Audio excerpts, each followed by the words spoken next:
Welcome back to Soni Subbu vlogs. శ్రావణ మాసం అయితే వచ్చేస్తుంది కదండి. మనం శ్రావణ మాసం అంతా లక్ష్మీదేవిని పూజించుకుంటాము. లక్ష్మీదేవిని పూజించేటప్పుడు మనం లక్ష్మీదేవికి వెరైటీ ప్రసాదాలు అయితే చేసి పెడుతూ ఉంటామండి. అందులో ఒక ప్రసాదమైన బూరెల్ని అయితే ఎలా చేయాలో నేను మీకు ఈ వీడియోలో క్లియర్గా అయితే చూపిద్దాం అనుకుంటున్నానండి. ఇంకా ప్రాసెస్లోకి అయితే వెళ్ళిపోదాము. నేను ముందు రోజు నైట్ అయితే 1 కప్పు మినపప్పుకి 2 కప్పులు బియ్యాన్ని అయితే వేసుకొని నానబెట్టుకున్నాను. మనం బూరెలు వేసేటప్పుడు సోయ అయితే ఉండాలి కదండి, మనం సోప్ అయితే ఉంటది కదా, దానికోసం పప్పు బియ్యం అయితే నానబెట్టుకోవాలండి. 6 to 8 hours అయితే కంప్లీట్ గా నానాలన్నమాట పప్పు బియ్యం అయితే. మనమైతే పెసరపప్పు ఆయబూరలు చేస్తున్నామండి. ఆ పెసరపప్పు ఆయబూరల కోసం పెసరపప్పును కూడా నానబెట్టుకుందాము.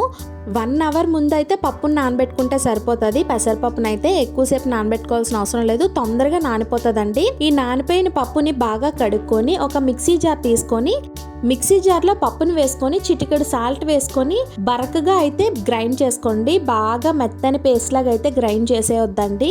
మెత్తని పేస్ట్ లాగా ఎందుకు చేయొద్దన్నా కూడా మీకు నేను ఈ వీడియోలో చెప్తానండి. ఇలా మిక్సీ చేసుకున్న దాన్ని తీసుకొని వచ్చి మనం ఇడ్లీలు ఎలాగైతే ఆయి పెట్టుకుంటామో అలాగే ఈ పేస్ట్ ని కూడా ఆయి పెట్టుకోవాలండి.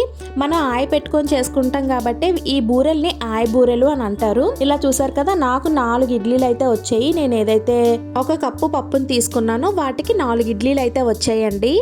ఈ ఇడ్లీలను అయితే తీసుకెళ్లి స్టీమ్ చేసేయాలండి. స్టీమ్ చేయడం అంటే ఆయి పెట్టడం అనమాట. మనం ఇడ్లీలు ఎలాగైతే ఉడికించుకుంటామో అలా ఉడికించుకోవాలి. ఈ లోపు మనం లోపల ఏదైతే స్టఫ్ పెడతామో దానికోసం కొబ్బరికూరను అయితే తురుముకొని పెట్టుకుందామండి. ఆయబూర్లకి కంపల్సరీగా కొబ్బరికూర అయితే ఉండాలి. కొబ్బరికూర లేకపోతే అస్సలు బాగోదండి. ఏదైతే నేను 1 కప్పు తీసుకున్నానో ఆ కప్పుకి 1 కొబ్బరికాయ అయితే పట్టేసింది కొబ్బరి. ఇలా వీటిని పీసెస్ అయితే చేసుకొని మిక్సీ పట్టేసుకోండి. ఒకవేళ మీ దగ్గర తురుముకునేది ఉంది అనుకుంటే తురుముకోవచ్చు కూడానా. చూసారు కదండి, మనకి కొబ్బరి తురుము అయితే రెడీ అయిపోయింది. ఎంత చక్కగా నలిగిందో చూసారు కదా. ఎక్కడ చిన్న కొబ్బరి ముక్క కూడా ఉండిపోకుండా మనకి మొత్తం అయితే తురుము అయితే అయిపోయింది. ఈ తురుమును తీసుకొని పక్కన పెట్టుకుందాం కాసేపు. ఇప్పుడు మనం సోప్ని అయితే రెడీ చేసుకుందామండి. మనం ఏదైతే పప్పుని బియ్యాన్ని నానబెట్టుకున్నామో చూసారు కదా, చక్కగా అయితే నానిపోయింది అనమాట. దీన్ని నీట్గా వాష్ చేసుకొని గ్రైండర్లోనే రుబ్బుకోండి. మిక్సీ అస్సలు పట్టద్దు. మిక్సీ పడితే మనకి చక్కగా రాదనమాట. అంటే అక్కడక్కడ పప్పు తగిలేస్తూ ఉంటుంది. నెక్స్ట్ అంత బాగా రాదు సోయ్ అనేది. అదే మనం గ్రైండర్ చేసుకుంటే మనకి సోయ్ అనేది చక్కగా వస్తుంది. లేదు అనుకుంటే పిండి మిల్లులో పిండి ఆడించేసుకున్నా పర్వాలేదు. ఈలోపు పిండి అయితే నలుగుతూ ఉంటుందండి. మనం ఏదైతే ఇందాక ఆయి పెట్టుకున్నాం కదండి ఇడ్లీల్ని, పెసరపప్పు ఇడ్లీల్ని, ఆ పెసరపప్పు ఇడ్లీల్ని అయితే తీసుకొని కొంచెం గోరువెచ్చగా ఉండేటప్పుడే మనం మెదిపేసుకోవాలండి ఇడ్లీల్ని. ఒకవేళ మీకు రుబ్బు బరకగా ఉండి మనం ఆయి పెట్టుకుంటే చక్కగా మెదపడానికి అవుతుందండి. ఒకవేళ ఫైన్గా పేస్ట్ అయిపోయింది అనుకోండి పెసరపప్పు అనేది, అప్పుడు మనకి రబ్బర్ లాగా ఉంటుంది అనమాట. ఆ రబ్బర్ లాగా ఉన్నప్పుడు కూడా కొంచెం చేత్తో ఇలా మెదిపేసి ఒక్కసారి ఇలా మిక్సీ తిప్పేసామంటే ఆయబూరికి కావాల్సిన కన్సిస్టెన్సీ అయితే రెడీ అయిపోతుందండి.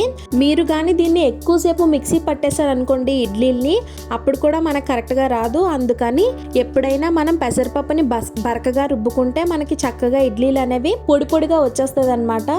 సో మీరు కూడా బరకగానే రుబ్బుకోండి. ఇప్పుడు నేను చూపిస్తున్న విధంగా ఇలాగ ఇడ్లీలను అయితే మెదిపేసుకొని దీంట్లో కొబ్బరికూర, పంచదార, నేనైతే 1 కప్పు పెసరపప్పు తీసుకున్నాను, దానికి 1/4 కప్పు పంచదార అయితే వేసుకున్నానండి. 1 కప్పు కొబ్బరికూర అయితే వేసుకున్నాను.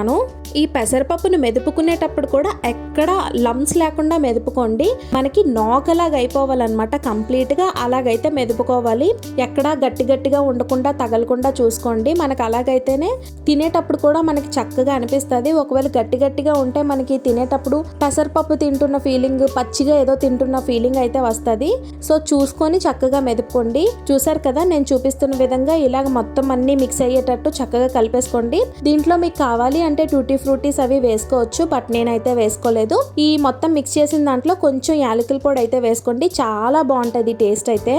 షుగర్ కూడా ఒకసారి టేస్ట్ చెక్ చేసుకోండి. సరిపోతుంది అనుకుంటే ఓకే, లేదు మాకు ఇంకా కావాలి అనుకుంటే వేసుకోండి. ఇవన్నీ బాగా మిక్స్ అయ్యేటట్టు బాగా కలుపుకొని వీటిని అయితే మీకు ఎంత సైజు బూరి కావాలో అంత సైజు ఉండల్లాగా అయితే చేసుకోండి. మనం రుబ్బు సోయ అయితే చేస్తున్నాం కదండి, ఆ రుబ్బు సోయ వల్ల కొంచెం బూరు సైజ్ అయితే పొంగుతుందండి. సో చూసుకొని మీకు ఎంత సైజ్ కావాలో అంత సైజు బూర అయితే చేసుకోండి. ఈ లోపు మీ అందరికీ ఒక చిన్న రిక్వెస్ట్ అండి, వీడియో చూస్తున్న ప్రతి ఒక్కరూ లైక్ చేయండి, సబ్స్క్రైబ్ చేయండి, కామెంట్ చేయండి. ఇంకా మీ ఫ్రెండ్స్ అండ్ ఫ్యామిలీ మెంబర్స్కి అయితే వీడియోని షేర్ చేయండి. మీరు షేర్ చేయడం వల్ల, లైక్ చేయడం వల్ల వీడియో అయితే కొంచెం ముందుకు వెళ్తుంది అనమాట. ఇప్పుడు మనం సోయిన్ అయితే రెడీ చేసుకుంటున్నాం కదా. ఇందాక ఆల్రెడీ మనం గ్రైండర్లో అయితే పప్పు బియ్యాన్ని అయితే వేసేసుకున్నాము. అది మెత్తగా నలిగిపోవాలి. ఎక్కడ బియ్యం కానీ లేదంటే పప్పు కానీ ఉండకుండా చక్కగా మెత్తగా నలిగిపోయిన తర్వాత దాంట్లోకి పావు కప్పు బెల్లం, పావు కప్పు పంచదార అయితే తీసుకొని పక్కన పెట్టుకోండి. అరకప్పు మైదా అయితే తీసుకొని అది కూడా పక్కన పెట్టుకోండి. మనం పప్పు బియ్యాన్ని అయితే రుబ్బుకున్నాం కదండి, దాన్ని మీకు అంత పడుతుంది అనుకుంటే మీరు వేసుకునే క్వాంటిటీకి, బూర్లు వేసుకునే క్వాంటిటీకి అంత పడుతుంది అనుకుంటే ఉంచుకోండి. లేదంటే అది తీసుకొని పక్కన పెట్టుకొని దోశలు కూడా వేసుకోవచ్చు. మనం కలుపుతున్న పిండిలో కొంచెం నేను ఏదైతే చూపించానో ఒక కప్పు మైదా పిండి అది కూడా వేసేసి, నేను చూపించిన బెల్లము, పంచదార అది కూడా వేసేసి, చిటికెడు సాల్ట్, కొంచెం ఇలాచీ పౌడర్ అయితే వేసేసి తీసి అరగంట అయితే పక్కన పెట్టేయండి. అరగంట పక్కన పెట్టేస్తే మనకి పిండి అనేది కొంచెం పులుస్తుంది అనమాట. పులవడం వల్ల మనకి బూర అనేది చక్కగా పొంగుతూ వస్తుంది. చూసారు కదండి, నేనైతే ఆయిల్ హీట్ చేసేసుకున్నాను. ఆయిల్ ఏంటి అలాగుంది అని అనుకోకండి, దాని ముందే నేనైతే గారెలు వేసుకున్నాను. సో అందుకే ఆ ఆయిల్ అయితే అలాగుంది.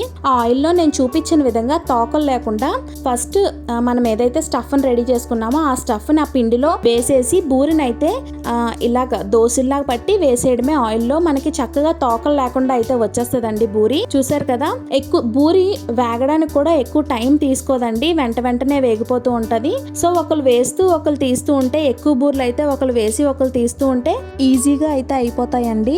చూసారు కదండి, బూరి ఎంత చక్కగా, ఎంత మంచి కలర్లో అయితే కనిపించిందో. కొంతమందికి బూర్లు నల్లగా అయిపోతూ ఉంటాయి, కొంతమందికి సరిగ్గా రావు బూర్లు అయితే. సో నేను చెప్పిన టిప్స్ అండ్ ట్రిక్స్తో అయితే చేస్తే మీకు బూర్లు అనేవి మంచి కలర్లో, మంచి టేస్ట్లో అయితే వస్తాయి అన్నమాట. ఏదైనా తినాలి అంటే కంటికి, చూపుకి అందంగా ఉంటేనే కదండి ఇంకొక 2 ఎక్స్ట్రా తినాలనిపిస్తుంది అనమాట. సో మీరు కూడా ఇలా ట్రై చేయండి. ట్రై చేసి ఎలా వచ్చిందనేది కామెంట్ బాక్స్లో కామెంట్ చేయండి. మనకి వరలక్ష్మీదేవి వ్రతం అయితే వచ్చేస్తుంది కదా, ఆ రోజు మీ ఇంట్లో ఉన్న వాళ్ళందరికీ ఈ బూరెలు చేసి పెట్టండి. అందరూ ఫిదా అయిపోతారు మీకు కంపల్సరీగా. మీకు ఈ ఆయిబూర్లు అంటే ఇష్టమో, పాకంబూర్లు అంటే ఇష్టమో కామెంట్ బాక్స్లో కామెంట్ చేయండి. పాకంబూర్లు అంటే పూర్ణాలు అనమాట. శనగపప్పు, బెల్లం వేసి చేస్తారు కదా, వాటినే పాకంబూర్లు అంటారు, పూర్ణాలను కూడా అంటారు. మీకు పూర్ణాల రెసిపీ కూడా కావాలి అంటే కామెంట్ బాక్స్లో చెప్పండి, నేను చేసి పెడతాను. ఇంకా వీడియోని చూస్తూ లైక్ చేయకపోతే please to like, share and subscribe. నా వీడియోస్ చూస్తూ నన్ను సపోర్ట్ చేస్తున్న వాళ్ళందరికీ చాలా చాలా థ్యాంక్స్ అండి. చూసారు కదా ఎంత చక్కగా వచ్చాయో, మంచి టేస్ట్తో, మంచి పఫీగా, చాలా బాగా వచ్చింది. మెత్తగా బయట కొంచెం క్రిస్పీగా చాలా బాగుందండి. మీరు కూడా ట్రై చేయండి. Bye bye.